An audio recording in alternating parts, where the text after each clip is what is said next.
The Niger Delta Caucus in the House of Representatives has asked the Minister of Humanitarian Affairs, Disaster Management and Social Development, Dia Umar Farouk, to resign. The caucus also asked President Muhammadu Buhari to relieve the Minister of Appointment immediately.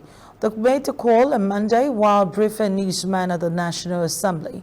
The lawmakers condemned the statement by the minister that Bayelsa State is not among the top 10 most affected states by the 2022 flood that is currently ravaging some states in the country.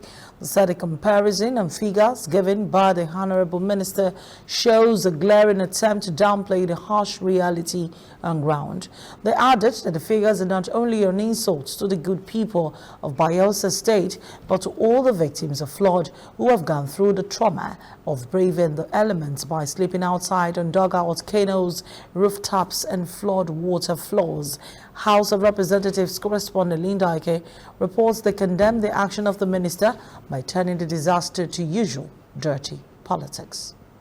We wish to bring to the minister's attention that the entire Niger Delta states of Rivers, Delta, Bayelsa, Akwa Ibom, Edo, Imo, and Cross River are highly impacted.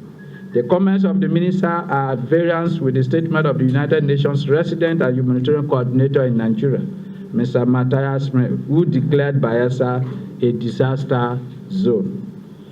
It is an undeniable fact that Bayelsa State is not only cut off from the rest of the country, but 80% of the landmass at peak of the flood was submerged, with over 70% of the inhabitants displaced as a result of the flood.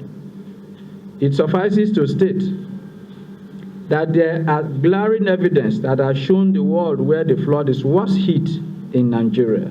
Testimonies from highly placed Nigerians who visited the state of the devastating effect of the flood.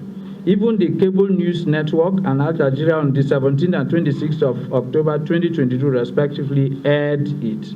The Niger Delta environment is a collection point before this water empties into the ocean. And if somebody will sit down in Abuja and tell you that you are not affected, it simply means that there's a disconnect. No wonder there have been so much from my people as to ask us to also ask the generality of Nigerians, especially those who appropriate the resources that are aimed at alleviating our challenges, if indeed we are part of the equation, if we ever considered for anything. The last time major canalizations, dredging, and shore protections were handled in the Niger Delta environment is over 3 decades.